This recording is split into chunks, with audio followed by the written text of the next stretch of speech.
It's an art. দোয়াটা একটা শিল্প। দোয়াটা কি? একটা শিল্প।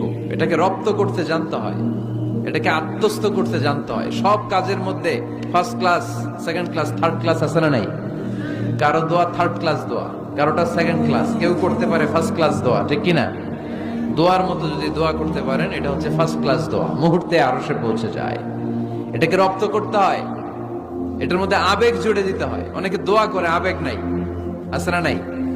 জুমার দিন দেখবেন নামাজ পড়ে ইমাম সাহেব দোয়া করতেছে, অনেক মুসল্লি দোয়া করতেছে, ওদিকে তাকায় আছে, হাত কিন্তু এইভাবে, আর তাকায় আছে জানালার দিকে। ও কি দোয়া করতেছে? কথা বলেন, আছে না নাই? এই জন্য দোয়াটা করবেন কায় মনোবাক্যে, খুব আন্তরিকতা দিয়ে, হৃদয় থেকে। আপনার চোখের পানি যেন ঝরে।